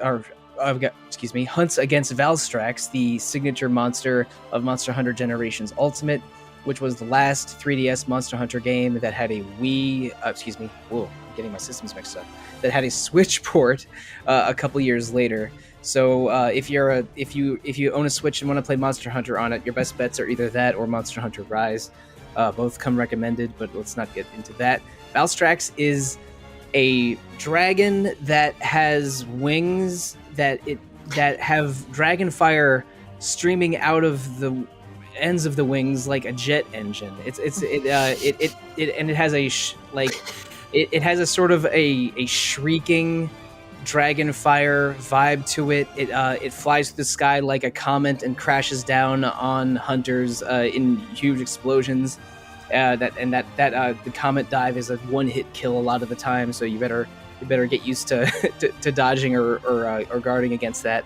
And it's one of the end game challenges of Monster Hunter Generations Ultimate. But I want to talk about dragons in Monster Hunter a little bit. Dragons always there's a mystery to them in Monster Hunter games. For most of the game, you're fighting monsters that are of the elements fire, ice, water, thunder. You have to prepare weapons and armor of different elements to hunt different monsters. Again, preparation is as important as action when you're playing these games. But when you start hunting dragons, it changes. Because in Monster Hunter Ecology, dragons are disaster level ecological threats. They are a cut above other monsters that you've hunted before. Dragons are immune to traps. They're immune to a lot of types of explosions or statuses or elements, and you have to really go after their very specific weaknesses with specific tactics. So like when you start hunting dragons, you're in the end game of a Monster Hunter game. And so and dragon element is something that is also mysterious. It's like some monsters have it. It's usually some kind of crackling red and black, half electricity, half fire, very destructive kind of force. Usually like every kind of armor is weak against dragon element until you start hunting endgame things and maybe like, oh, this is the only dragon element strong thing I can possibly find. I better make some so I can have some defense against dragons. But like so there's an epicness and an intimidation about dragons in Monster Hunter that feels different from the rest of the game. So dragon battle themes are usually unusually epic. Like they feel like this is something different than you've hunted before. And Valstrax's theme is soaring choruses, just like an intense orchestra. There's a drop around the 120 or 130 mark that for some reason Monster Hunter soundtracks are unusually good at. When there's a musical drop or a pause, like everyone that's played these games knows this, that like you suddenly have a huge hit or a huge play at those moments that makes it feel like the soundtrack's enhancing the gameplay. And hunting Valstrax, a monster that can dive on you and make the entire field explode and again, like use its wings like arms shooting jet engine fire. It's just one of the most epic encounters, and with a soundtrack to match it in all of Monster Hunter. And there is a variant of Valstrax called Crimson Glow Valstrax in Monster Hunter Rise that has an arrangement of the theme that has a little bit more percussion and slightly different instrumentation. But I just went with the original to give us the purest dragon element that we could get for this episode. Nice. So is it in Rise now? Why did I think it was coming in the expansion? It was. It wasn't an original Rise. Rise had 2 chunks of DLC added a couple months later, and Valstrax was added in the DLC alongside some other dragons. Okay, because I remember when that was either announced or it came out, like you were talking to me, you're like, hey, so you want to see this dragon with like these like jet engines on its wings? Yeah, it left an impression on me. I send messages like that to multiple people. It's like yo, I'm about to hunt some jet engine dragons. That was fantastic. I have a full Valstrax set in Rise now. Oh, that's awesome. Amazing. It's strong as hell. It's a really cool pairing, actually, to put like a dragon, which is a really regal, noble creature, with a jet engine, which is militaristic. And I think, like Sollosi, when you picked a Monster Hunter pick last time for the last year's episode at the beginning of the beginning of this year, I think. You picked something that also had like a march to it. So this doesn't necessarily have a march to it, but it definitely has It was Betelgeuse's theme, and and good old Bagel Zeus is kind of like it does have a militaristic element to it, but it's more like a bomber jet, while Valstrax is more like a fighter jet. Yeah, exactly. This is definitely a lot faster, and I think the real thing that sets it apart from the Bagel Zeus song, the reason I didn't say the name was because I couldn't remember the joke and the real name. It's Basil Juice, but it's but I like calling it Bagel Zeus. Yeah, that's why I'm remembering the wrong one. You've poisoned me. But yeah, I think the real special part of this song is the choir, and I think it like really bolsters that regality and that nobility of the dragon, while also with paired with this like really cool design of this like creature. And I think there is some light percussion in this version as well, and it makes me think of like the jet engine's wings like stretching out and it flapping them slightly and it preparing to like fire down on you and the ground. And yeah, like I don't know, like I don't remember Betelgeuse's having a choir or anything, but this is just very I haven't heard a lot of choirs in Monster Hunter music, but that's maybe just my misinterpretation. But I did notice that drop as well partway through the song. I thought it was really good. I almost thought it was like a moment for you to act, and then if you didn't act, it's like the dragon's gonna breathe fire on you, basically. Like, you're done. You've got like your clutch moment there. Like you're gonna get bombed or you're gonna bomb it, I suppose, in the nicest possible way you can in Monster Hunter. Like, yeah. Good old noble regal Bagel Zeus. Yeah, and I think that's a really interesting thing about the idea of like dragon as an element. I think it's really more about the scale than anything else that really kind of like makes a dragon a dragon. You think of it as something large, something imposing, something that overpowering, and you might get that one moment and that's it. So that's definitely what I noticed musically too. I have a lot of notes about how you're just overpowered. You've got choir immediately, you've got rapid runs, you've got horns, which I think there's not much horn in our lineup so far. True. So yeah, first appearance for both of those things.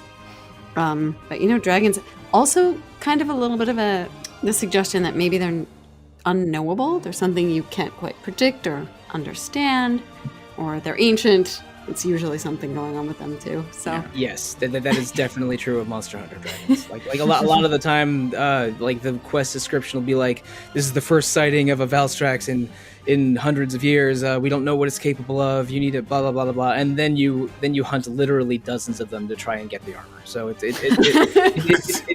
cheapens that a little bit, but they really do try to communicate that dragons are on another level of other monsters in the game for the most part. And with a few exceptions like the Akantours and Atalkaz of the world, the end game of Monster Hunter is almost always dominated by dragons. And let me talk about the composers a little bit. Like, you want to talk, a lot of Capcom games have compositions by committee. There's usually a lead composer and then a list of like 7 that have contributed to a given game. And that's true of like the Mega Man games from 30 years ago and all the Monster Hunter games. Ryo Uratani composed this one, but he's worked on multiple Monster Hunter games and was never the lead composer for any of them. I think he also worked on Resident Evil 7 and 8. But people like Marika Suzuki wrote multiple tracks in Monster Hunter World and Rise, and she's the lead composer for Mega Man 11. Yuko Komiyama did a couple tracks in Monster Hunter World, and she's been with Capcom like 20 years. It's a huge group of people that worked on this game and other Monster Hunter games, but Ryo Uratani just happens to be the composer for Valstrax. He did both the this version from Generations Ultimate and the remix in Rise. But it's just trying to communicate a epic, dangerous fighter plane of a dragon. Definitely not something you can say about most games.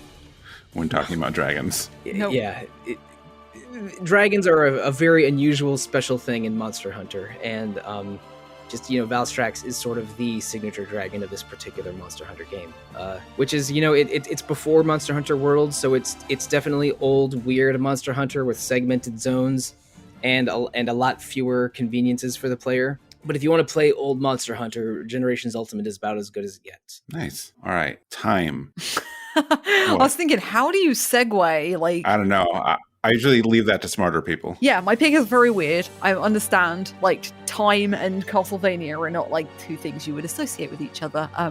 But every castle in Castlevania has a clock tower, and this is the clock tower theme for Symphony of the Night. So I was just playing around with the musical theme a little bit, because there are lots of games with time travel in them, and most of the picks that I would have chosen from those games had already been taken. So I was rushing around to try and think, like, great, what has a clock in its song? What is used in an area that uses time? Dark Cloud was another one that came into my mind. A couple Tales of games have a spirit of time. They do, yes. Yeah. You'd already picked a Tales song, though. That's right. That's on me. Yeah, but yeah, I wanted to have a bit of fun, and I'm kind of surprised we've not had a Symphony of the Night song for a while, and we've never had the Tragic Prince, which is surprising. Even. It's very tragic. Yeah, there's no princes here though, so I can't really give any credit than that. But Sollosi's here. He's the podfather, not a podcast prince, though, aren't you? Right. So there you go. But yeah, just one little factoid I wanted to drop in before I get into the song proper. About a year or two ago, there is a Twitter account, I should say, called 140-second video game music, and they post 2-minute 20-second clips of video game music, and what they do is they source the composer, they source the musicians where appropriate, and they tag them. And the guitarist on this track is Tak Fuji, who is a producer, or was a producer and a sound designer at Konami. He's probably most famous for doing that presentation at E3 back in 2010, the Konami one that they did. I think it's the one and only time they had their own panel, and there's probably a reason they haven't done one since then, but go check that out if you want to. But yeah, they tagged Fuji in this post, and Fuji responded, and he revealed that he was embarrassed about this song because the guitar is out of tune for the entire song. And I'd never really noticed it before, but I think it's a really interesting thing, and I think it really works well, because I think the clock tower, Symphony of the Night's not a hard game, but I feel like the clock tower is always a bit of a difficulty spike in Castlevania games, because there's a lot of moving components, moving parts. There's always Medusa heads or bats. You'll turn into stone. Yeah, Medusa heads knocking me out of the air onto a turning gear that conveyor belts me back to the bottom of the tower. That's the vibe of Castlevania clock towers, at least since Castlevania 3. Pretty much, yeah. So there's always a difficulty spike there, and it always feels like a very important zone, I think, for its consistency and theming. And it's a very unusual part of the castle, right? And I really like Symphony of the Night's version of it. This song's really, really good. It's very... I don't think you'd ever think about this as a clock tower theme. There's not really any ticking motif as such. There is a pretty regular beat with the drum in the background, but I think the lead in this is that electric guitar, as out of tune as it is. It makes you think in a way that because it sounds really discordant or off chord, it feels like time is really running out. There's nothing you can do to control it. And the clock tower in Symphony of the Night connects to the final corridor where you go up to fight the quote-unquote final boss, depending on what ending you're going for. But it's another track, again, that's very propulsive. So it feels very, very, very desperate. But yeah, really just, God, I just love the guitar in this so much. Even if it is out of tune, I think it really does something to make it sound really, really epic. And I think up until this point, I don't want to say that Symphony of the Night hasn't had any epic music apart from the opening of the castle, because Symphony of the Night soundtrack is one of my favorite soundtracks ever, but there's definitely a particular mood that the rest of the rooms capture, and this is this clock tower that's also this really pain in the backside area to navigate, and also leading towards the potential final area of the game, depending on whether you like going up castles upside down or not. Oh, I do. Oh yeah, I like that castle a lot, and I love how well it's designed for that as well. But yeah, like there's nothing like that jumps out is in terms of like time in this piece of music. But I think the location and the settings and the fact that that guitar perhaps makes it sound like something is very desperate and speeding up and very much time-based. I think it adds a bit of an interesting wrinkle. It's definitely very epic for the era it plays in, I would say. So, I almost didn't have to listen to this track when I was preparing No, I didn't. when I was preparing for the podcast, because I have had the Symphony of the Night soundtrack on rotation for 20 years or thereabouts. The Tragic Prince is one of the signature songs from Symphony of the Night. It has this very, you know, I don't know, this very sort of serious sounding strings and horns opening, and then it just becomes this almost like head banging rock song for most of the rest of the song. And it really is them, you know, them experimenting with Castlevania music for the first time ever. Like the Castlevania songs have always sounded gothic, but we're mostly just trying to be melody-driven, catchy, gothic-toned pieces. But in Symphony of the Night, they play with mood, and they play with like orchestra versus rock versus small setting kind of instrumentation. And this is just this is a song that's just a straight up rock song. And even if the guitar is out of tune, it is just it is so fun.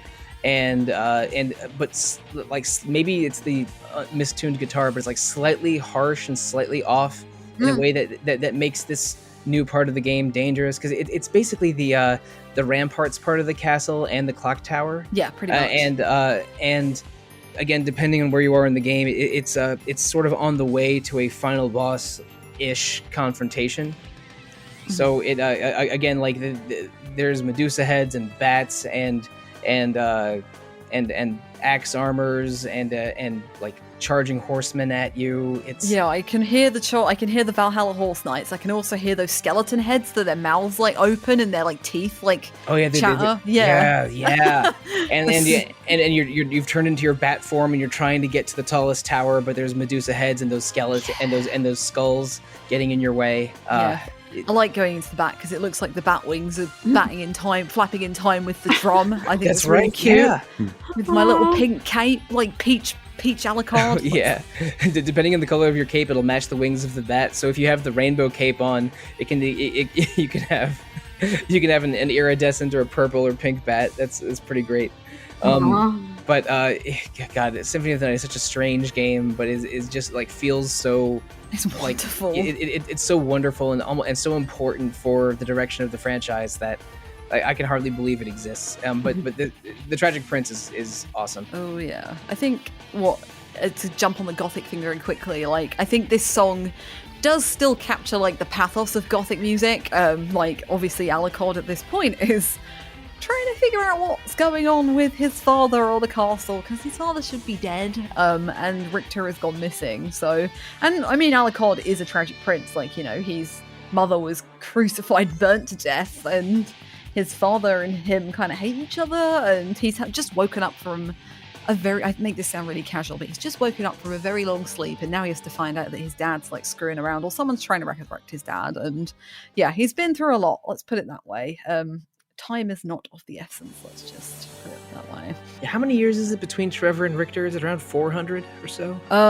300 or 400 sounds about right. 1700, right. I think 300, because I think Trevor is 1400 and Richter is 1700.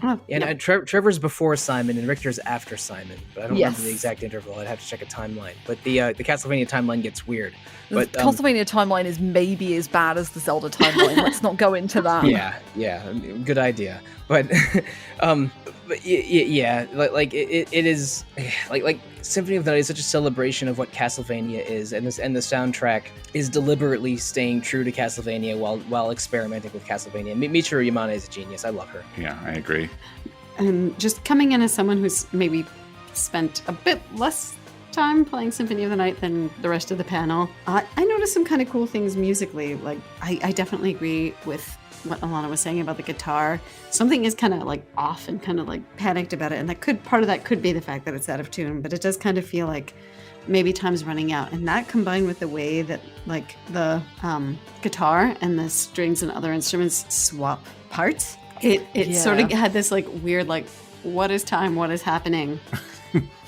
Effect on me. And I like the juxtaposition of, like a modern instrument with, I know the entire soundtrack kind of plays with that, but for a time song, that's kind of cool. That's something I would want in a time song. Yeah. Mm-hmm. I'm just glad I understand it now.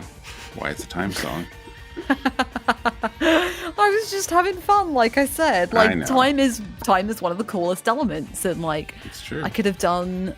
Oh gosh, there's a dungeon in Dark Cloud, as I said, that is literally plays with you stopping time, and it's got a ticking clock in it. But no, I saw that this was available and was like, yeah, do you know what? Symphony of the Night is one of my favorite games, one of my favorite soundtracks. We'll have some fun. Yeah, no, it was a good choice. I was definitely not expecting it, so I definitely approve. Man, I forgot about that rainbow cloak. It was a lot of fun. Is the rainbow one the one you can customize the color, or is that something else? Yes, that is the rainbow one. Oh my gosh, I spent way too much time doing that. I think it's the second best cloak in the game. The best one fades between red and black, which is also a cool effect, but the rainbow cloak is the most fun. Oh yeah. Yeah, well, I miss like those like menus that you could change the colors of the gradients in the four corners, like in 7 and all those PlayStation 1 games. It's so weird. This is a 97, 98 game, and it has a cloak that you can program the colors of, and loading screens that let you swirl around the text of. I love that. And the weird polygonal coffin that you jump into for save points. There's so many just weird ticks about Symphony of the Night that feel so cool that every Castlevania game since feels like it's chasing something. But Symphony of the Night is so unique and great that it's okay to chase it, but they'll never replicate it. Oh yeah. Yeah, I don't know. I want to play again. I've played it like in a single day for Halloween multiple times in the past. Like I don't do it. Like I don't do it every year, but I've done it. I don't know, something like maybe 4 of the past 10 years, and it's fun I'm fun and surprised again every time I play that. It's a good habit. Or tradition, rather. Yeah. And I know the game so well that a lot of the challenge of it is gone for me personally. But but that just comes with playing a game 10 times or however many times it's been. Mm-hmm. Do you try getting the secret weapons and stuff every time? Not every weapon. I usually go for Crusadegrim drop to make the last couple bosses a little bit easier. Yep. But I always go for the best ending. I would feel wrong if I didn't. But I don't go for every crazy weapon or armor drop, because that's a lot of time. Yeah, it is. Yeah. I don't think I ever got all of them, but some of those. Definitely that sword. The very first time I played the game, I got a Crusadegrim drop without trying. Just by accident. Me too. Wow. And that opened my eyes super wide when I started messing around with that thing. Right? You can move while attacking? Like, really? That was like, yeah.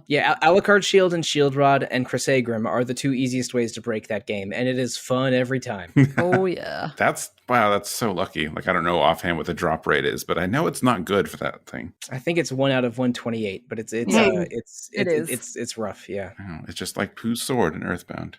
Yep. You knew I was going to mention that, didn't you? I didn't know, but I knew that was 1 out of 128. Yeah, I've done that one. I think it's also the same as a Great Dragon in Dragon Quest V, which I have grinded for multiple times. Of course you have. Of course I have. All right. Well, there are our 8 elements. We went off the beaten path a little bit there, switching from Moonlight to Dragon Time. But thank you so much for indulging me. Oh no, I mean I thought it was great. Like I think. Originally, we were going to be like, well, let's pick like 4 elements and pick 2 songs from each. But then you're the one that said like, well, why don't we do 8 elements and go get a little weird with it? And it worked out really well. We have a great set. Yeah, we have a great set of hosts. I agree. Aww. You are too kind. You are a prince among men, Mike. But hopefully not a tragic one. Anyway, so yeah, that's our episode. I think that was a good mix of stuff. So let us get to our closing, and then someone here has a bonus track, and I have no idea what it is, which is actually pretty exciting. So our next couple episodes are a little bit in flux. I know after this we're doing an episode on cocktails and games and cocktail pairings, and also like this one is going to be an interesting concept. I don't know if anyone's picked songs yet. So I'm not sure what's going to lead to that. Alana and Sollosi, you are the reason that episode is happening. Because Chronicles Because is a you're- pina colada or margarita. I can't remember Yeah. which. I think it's a pina colada. Pina colada. Right.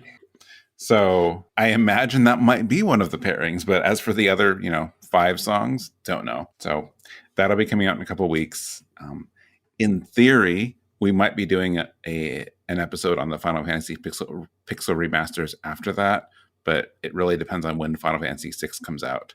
It's December 12th, so I'm going to say it's not going to make this year. But I imagine it will still be soon, and we want to make sure that we can represent all 6. So that might be the one after that, or we'll do something else. We'll have to wait and see. So that's all I'm going to share for today.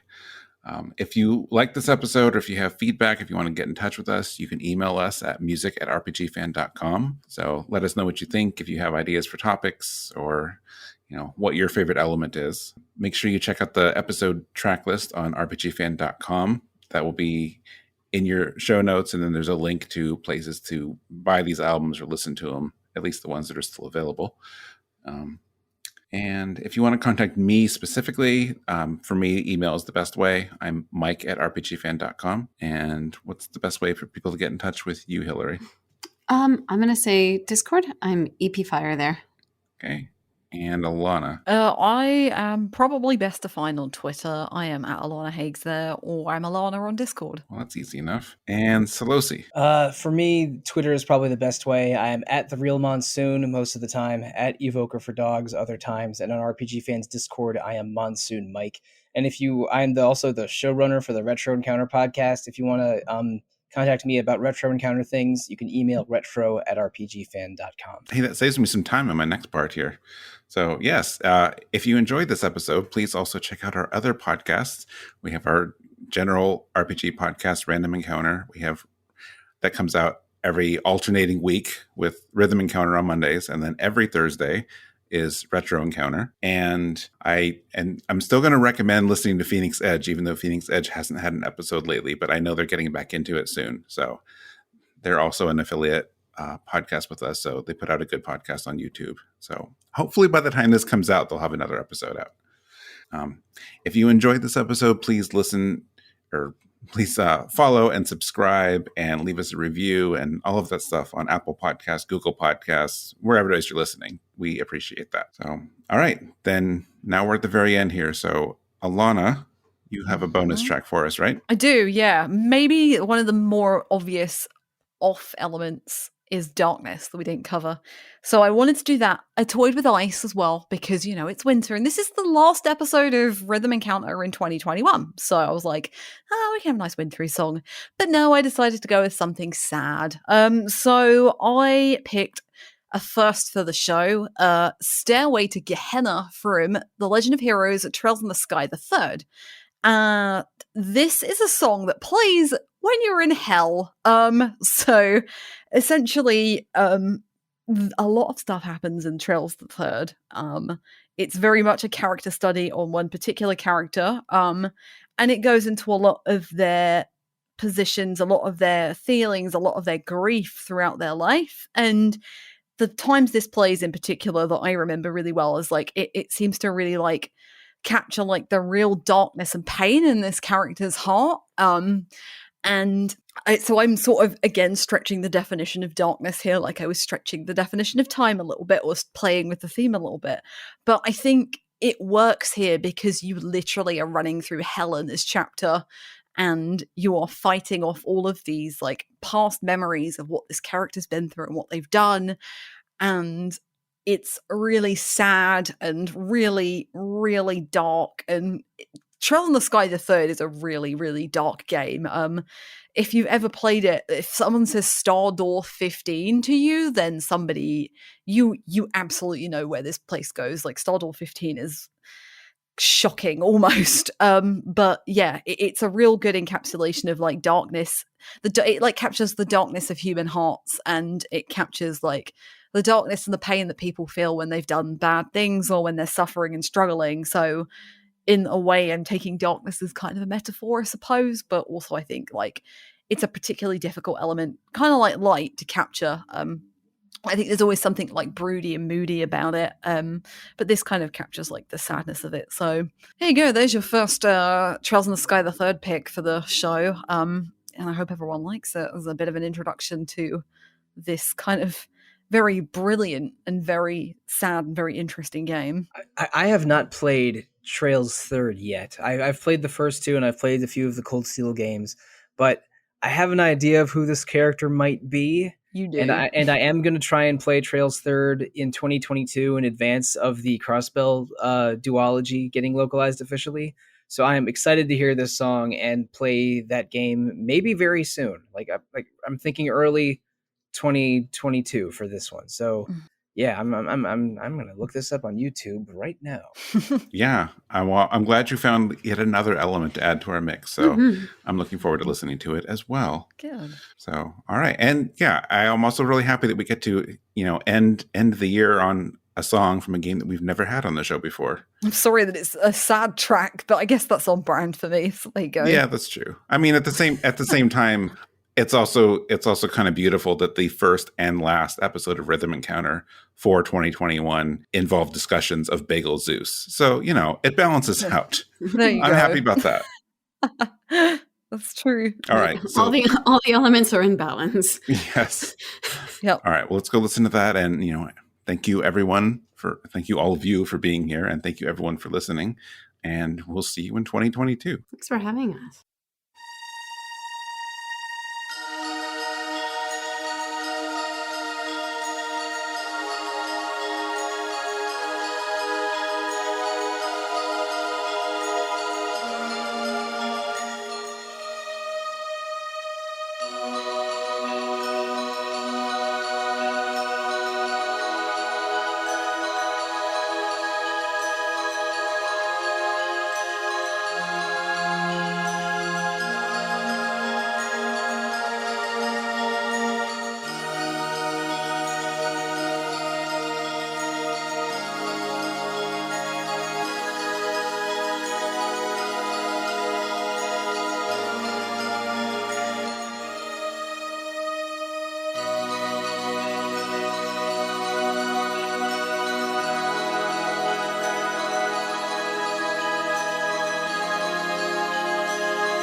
Alana, you're gonna do your sound in one of these, right? No. It has to be when we're going into music, because if you do it when we come back, then I'm gonna laugh my ass off and won't be able to talk. So okay. and I need my ass.